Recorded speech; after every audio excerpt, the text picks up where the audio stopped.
4,000 years ago, 2,000 years before the Common Era, we have Abraham, who was the first Israelite person, the father of the Israelites. He was called out of his country and told by God to go someplace else, and he would become the father of a great people, numbering more than the stars of the sea and the sand in the sky. Right, that works. And then about 300 or so years later, you have the story of Joseph in Egypt.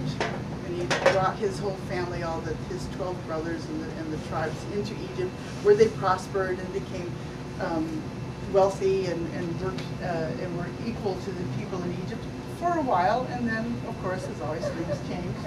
And another 300 years pass, and Moses comes along and he has to lead them out of Egypt to the Promised Land after they wandered around the desert for a few years. And then finally, around the year 1000 or so, we have David. This is David and Goliath, David and Bathsheba.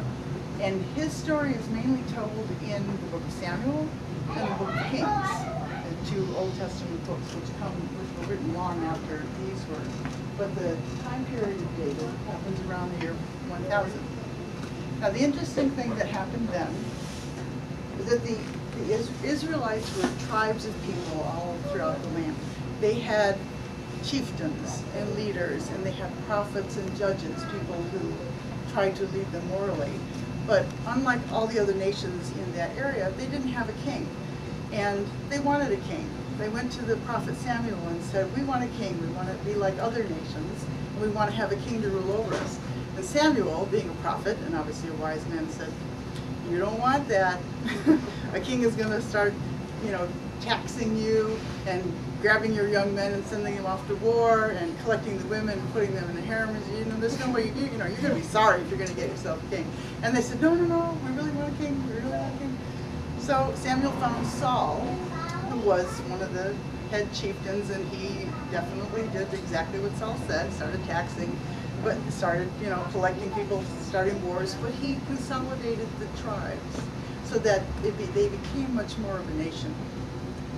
Then, as always happens, Saul fell out of favor with the Lord for any number of misdeeds that sometimes are said in the Bible and sometimes they're not.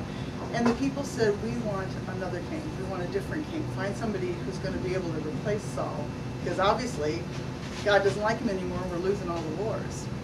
So he found David, who at the time was about 12 years old, and a slight, slender little boy, the youngest of a large family of very strong and prominent men. And everybody thought it was crazy, but Samuel said, no, this is the one we want. So Saul, being paranoid, took David into his court and brought him up as his own son with his own family because he wanted to keep an eye on him. And David grew in strength and became a great warrior, and that's when the whole Goliath thing happened. And so people started saying, well, you have Saul who has killed his thousands, but David has killed his tens of thousands. So Saul became very jealous and tried to kill David a number of times. And David kept coming back, hoping it would be better this time, playing the harp so that Saul would calm down. But finally it got so bad that David just left, went to the hills, lived in the caves, and basically waited for Saul to die so that then he would become king. And that's when my story picks up, at that moment when David is in the hills, in the caves.